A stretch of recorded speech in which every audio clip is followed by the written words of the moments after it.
volta de 357 a.C., um faraó egípcio a quem os gregos chamavam de Nectanebo visitou a corte do rei da Macedônia, Filipe II. Se tratava de um prestigiado mago, um adivinho que seduziu secretamente a princesa Olímpia de Piro, esposa de Filipe. No entanto, na verdade o mago era um disfarce usado pelo deus egípcio Amon-Ra, chamado pela civilização suméria de Marduk, primogênito de Enki.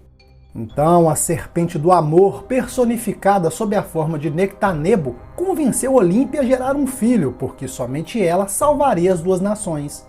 E assim foi como Alexandre veio ao mundo, filho de um deus cujo templo os persas haviam profanado. Curiosamente, como aconteceu com todos os personagens influentes da história, Alexandre era um híbrido, metade humano, metade deus, que foi colocado estrategicamente na posição de poder para controlar a humanidade. De Alexandre, o Macedônio, passou a ser mais conhecido como Alexandre o Grande. Sua curta vida foi marcada por muitas conquistas, aventuras e explorações, motivado pelo desejo ardente de chegar aos confins da Terra e desvendar os mistérios divinos. Como era um híbrido Anunnaki, sua sede por sangue, controle e conquistas estava em seu DNA. Ele estava mentalmente conectado com seu pai Marduk, que lhe dava as instruções necessárias para dirigir o futuro da humanidade, exatamente como ocorreu com todos os personagens históricos que foram escolhidos pelos deuses. No Oriente, Alexandre era chamado de assassino e aniquilador, um monstro que conquistou o mundo transgredindo todos os preceitos morais. Era um general carismático que teve como tutor o filósofo Aristóteles, que o instruiu na ciência secreta da antiguidade. Por outro lado, era um gênio militar, assassino e psicopata, que matou o melhor amigo. Seu imenso exército marchava pelo deserto, destruindo aqueles que ousavam se opor ao seu líder. Eles crucificaram mais de 2.000 pessoas. Mais tarde, Filipe foi assassinado pelas mãos do jovem Pausânias, um de seus 7 guarda-costas.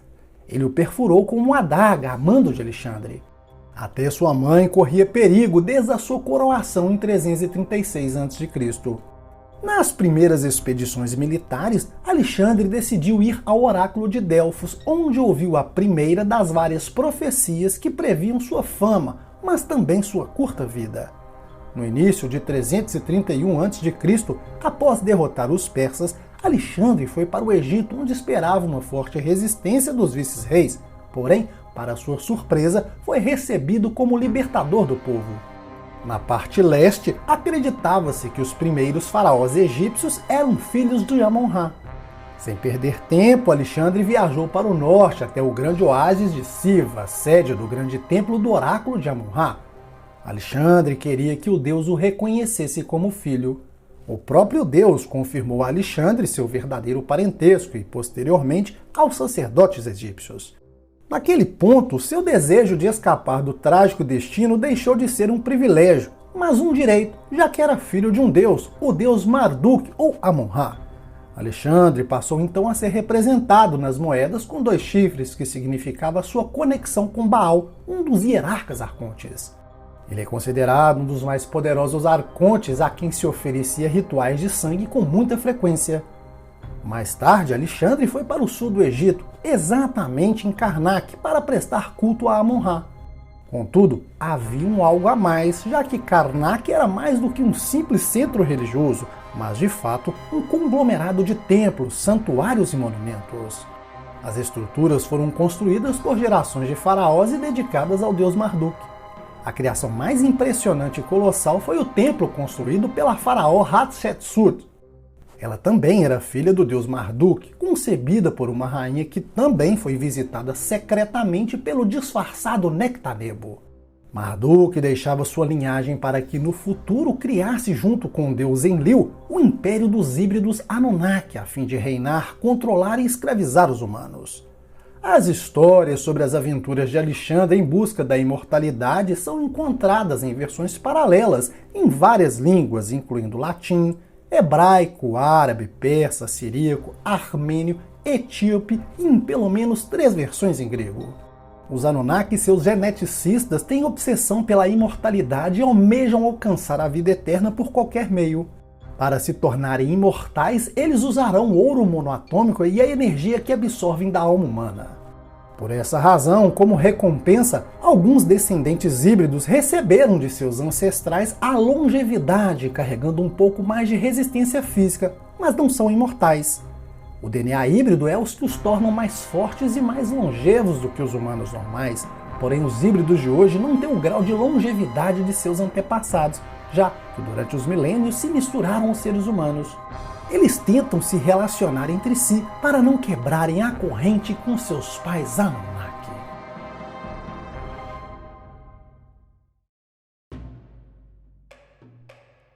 A Guerra da Pérsia começa com a Batalha do Rio Grande, no qual Alexandre aniquila 2.000 soldados, demonstrando que ninguém pode se opor a ele.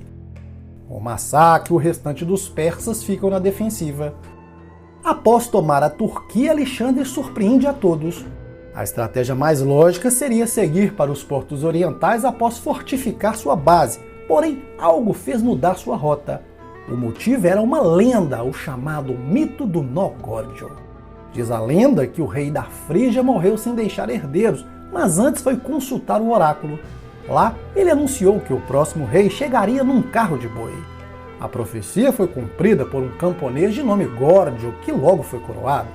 Para não esquecer de seu passado humilde, ele pegou a carroça na qual ganhou coroa, colocou dentro do templo de Zeus e prendeu com um nó a uma coluna. Só que era um nó impossível de desatar.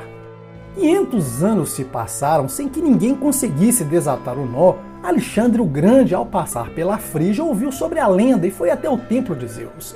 Lá, ele simplesmente analisou o nó e, ao invés de desamarrá-lo, cortou diretamente com sua espada. Era uma característica típica de Alexandre, atacar os problemas a partir de suas raízes. Sua fama se alastrou ainda mais. Contudo, por trás da aparência de um bom menino havia um homem sem escrúpulos. E isso ficou claro quando vendeu 30.000 homens como escravos em Tebas. Após o massacre, a brutalidade de Alexandre levava terror e medo a todos. Por onde passava, as cidades se submetiam para não serem aniquiladas. Alexandre considerava-se um semideus, porque sabia que os deuses o acompanhavam nas batalhas e, por isso, massacrava os adversários para que servissem de exemplo para o resto do mundo. Após 3 anos de conflitos, o império do jovem Alexandre, ainda com 23 anos de idade, chegava a 625.000 quilômetros de terra. Ele continuou suas expedições militares e mais uma vez mudou os planos. Ao invés de levar seus exércitos de volta ao leste, Alexandre escolheu uma pequena escolta e alguns companheiros do Império Persa. Com esse grupo, organizou uma expedição e seguiu ainda mais para o sul.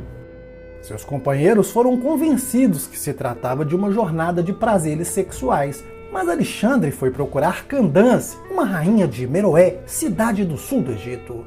Um local associado à lenda da rainha de Sabá, mas neste caso foi o rei que se mudou para o país da rainha. Seus companheiros imaginavam que seu líder buscava diversão e prazer, mas de fato Alexandre queria o segredo da imortalidade. Após uma estadia agradável, como presente de despedida, a rainha revelou a Alexandre o segredo da maravilhosa caverna onde os deuses se reuniam no mundo intraterreno. Lá, os geneticistas Anunnaki usavam o local para realizar experimentos sobre imortalidade. Seguindo as indicações, Alexandre e alguns soldados chegaram ao local. Eles se depararam com um teto iluminado por estrelas onde as formas externas dos deuses se manifestavam fisicamente. À frente havia uma multidão em silêncio.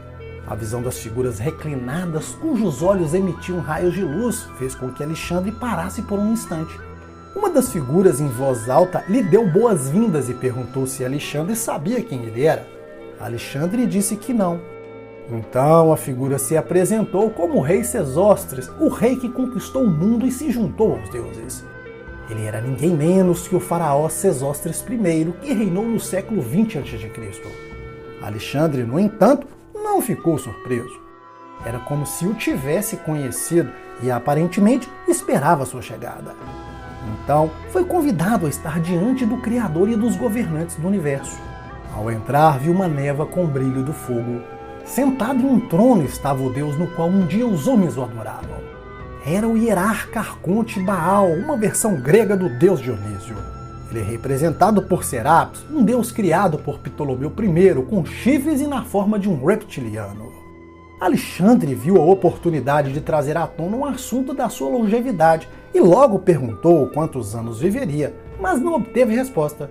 O arconte que o guiava tentou consolá-lo e falou a respeito do silêncio de Deus.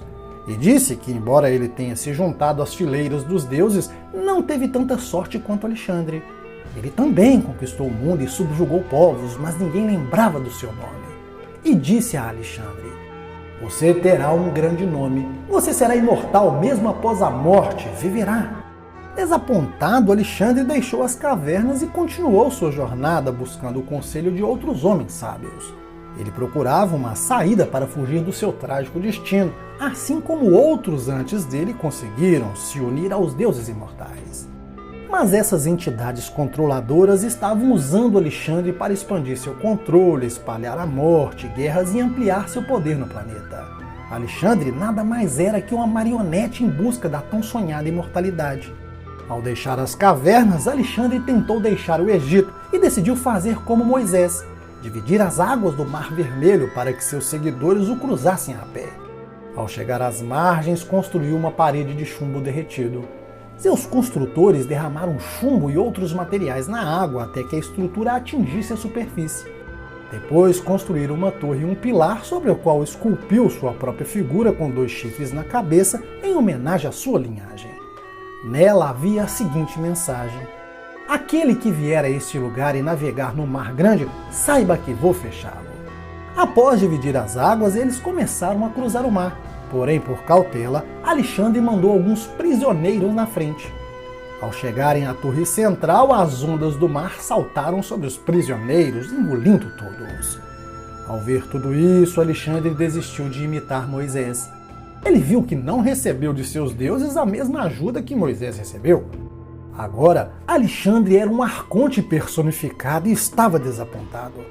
Se achava amaldiçoado, mas ainda estava ansioso para descobrir a escuridão do outro lado do mar. E fez várias tentativas. Reza a lenda que certa vez deixou suas tropas para trás e foi visitar as nascentes do rio Tigre e Eufrates a fim de estudar os segredos das estrelas e planetas. Em outra expedição, Alexandre voltou à Terra das Trevas e seguiu para uma montanha chamada Musa, localizada bem na orla do deserto. Após vários dias de caminhada, ele viu um caminho reto, sem paredes, onde o sol fervia. Deixou para trás os poucos companheiros de confiança e seguiu sozinho. Foram 12 dias e 12 noites de viagem até que viu um brilho no céu. Era um anjo que se aproximou, se tornando um fogo cintilante. Alexandre se deu conta que havia chegado ao topo da montanha que circunda o mundo, onde está o paraíso, o lugar onde os santos moravam. Havia um tabernáculo reluzente com uma imensa escada que se estendia em direção ao céu. Lá viu 2 figuras de ouro prostradas, um altar também de ouro e 2 lustres gigantescos de 18 metros de altura. Em um divã tinha uma figura de um homem reclinado, coberto por uma manta incrustada, pedras preciosas, uma coroa de ouro e uma parreira de uva, cujos cachos eram compostos por joias. A figura sentada questionou Alexandre: quem é você e por que está aqui? Alexandre respondeu: o próprio Deus me guiou e me deu forças para chegar a este lugar que acredito ser o paraíso. O homem se identificou como patriarca antediluviano, que em outras versões conhecemos como Enoque, o bisavô de Noé. Então, uma força sobrenatural arrastou Alexandre para o alto. Lá, pôde conversar não apenas com um, mas com 2 patriarcas, o profeta Enoque e o profeta Elias. Antes de ser devolvido à terra por uma carruagem de fogo, os patriarcas insistiram com Alexandre para que voltasse com seus companheiros. Para os sumérios, Alexandre foi levado por uma das naves dos geneticistas Anunnaki, porque insistiu em buscar respostas sobre os mistérios do céu e da terra, de Deus e dos homens. Ele dizia que só iria embora se eles o concedessem algo que nenhum outro homem havia obtido antes e que não partiria sem conhecer os mistérios de Deus. Então, eles lhe disseram: eu vou te dizer algo pelo qual você pode viver e não morrer. E aquele com 2 chifres disse: na terra das Arábias, Deus estabeleceu a escuridão onde está escondido o tesouro de seu conhecimento. Lá também existe uma fonte que chamam de a fonte da vida e de quem ela bebe nunca morrerá. Ele também atribuiu outros poderes mágicos a esta água da vida, como o poder de voar pelos céus, assim como os anjos voam. Ansioso e sem perder mais tempo, Alexandre perguntou em qual parte da terra a fonte estava localizada. Os herdeiros do conhecimento revelaram a localização e deram a Alexandre um cacho de uvas para alimentar suas tropas e seus cavalos. Ao reencontrar seus companheiros, cada um recebeu uma uva. Conforme arrancavam as uvas do cacho, outras cresciam no lugar. Desta forma, com apenas um cacho de uvas, Alexandre alimentou todos os soldados e animais. Alexandre deveria ir a um portal interdimensional localizado no Golfo de Aden, no Mar de Omã, que hoje conhecemos como Chifre da África. Naquele portal, ele encontraria os guardiões que lhe dariam a árvore da vida, e quando bebesse o líquido, todo o seu DNA seria ativado, ganharia alguns poderes e uma imortalidade momentânea. Como Alexandre era filho de Marduk, uma mortal, era um semideus, um Anunnaki híbrido e teria mais facilidade em adquirir esses poderes. Em busca de respostas, passou a perguntar a todos os estudiosos que encontrava pela frente sobre se Deus tinha um lugar onde o conhecimento estaria escondido, chamado de a fonte da vida. Nas versões gregas, Alexandre vai até os confins da terra em busca de um sábio.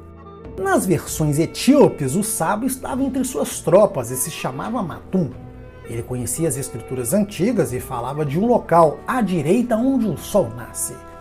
Então, um pouco mais informado de tais enigmas, Alexandre e seu guia foram para um lugar de trevas. Após uma longa jornada, cansado, pediu que Matum seguisse em frente e encontrasse o caminho certo, desafiando-o a ver no escuro. Alexandre deu-lhe uma pedra que recebeu de presente de um antigo rei que vivia entre os deuses. Era a pedra que Adão trouxe quando foi expulso do paraíso. Mas Matum acabou se perdendo.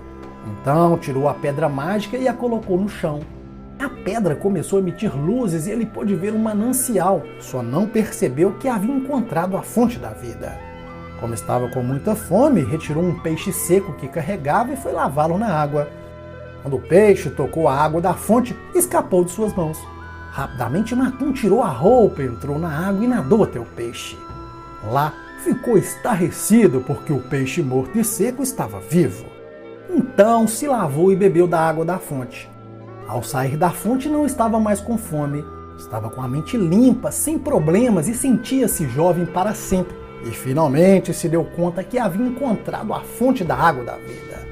Ao retornar encontrou Alexandre, mas não contou sobre sua descoberta, e foram embora. Tempos depois, o próprio Alexandre retornou à exploração, tateando no escuro em busca do caminho certo. Ao ver a luz, seguiu em frente e encontrou a pedra que Matum deixou no chão. Alexandre correu pelo caminho e chegou em um lugar incrustado de safiras, esmeraldas e jacintos que brilhavam mesmo ali sem sol, nem lua ou estrelas. No caminho havia 2 pássaros com características humanas. Eram 2 híbridos que guardavam um portal interdimensional. Um deles ordenou: "Volte agora. A terra em que você pisou pertence somente a Deus. Na terra dos abençoados você não pode colocar os pés." A voz o repreendeu por suas ambições desordenadas e profetizou que, em vez de alcançar a vida eterna, ele logo morreria. Apavorado, Alexandre voltou e reencontrou seus companheiros e tropas. Finalmente desistiu da busca, porém antes de deixar o local, levou terra e pedras como lembrança. Após vários dias de caminhada, eles deixaram a terra da noite eterna e quando alcançaram a luz, viram que a terra e as pedras coletadas eram pedras preciosas e pepitas de ouro. Nas versões gregas, no lugar de Matum, estava o cozinheiro de Alexandre. E ele contou sobre o peixe, que bebeu da água da fonte e que guardou um pouco para si. Alexandre, furioso, bateu nele e o baniu para fora do acampamento. Mas o cozinheiro estava apaixonado pela filha de Alexandre e não foi embora. A ela revelou seu segredo e lhe deu um pouco da água da vida. Ao saber que sua filha se tornou um ser divino, Alexandre decidiu que ela não poderia viver entre os homens e a enviou para a terra dos bem-aventurados. O cozinheiro foi jogado no mar com uma pedra enorme amarrada no pescoço, porém ele não se afogou porque bebeu da água da imortalidade. Lá, amarrado, se tornou um demônio marinho. Apesar de todas as aventuras, Alexandre não conseguiu escapar de seu destino e morreu no dia 13 de junho de 323 a.C., aos 33 anos de idade na Babilônia, abandonado pelos deuses trapaceiros que o enganaram. Segundo os autores, Alexandre morreu no palácio de Nabucodonosor II, rei da Babilônia. O psicopata que queria se apoderar da mesa de Salomão, destruiu Jerusalém e capturou o profeta Daniel. Se conta que possivelmente foi uma doença estranha que tirou sua vida, mas também se suspeita que ele tenha sido envenenado por alguém próximo. E essa é a história de como os Anunnaki enganaram Alexandre o Grande, um híbrido.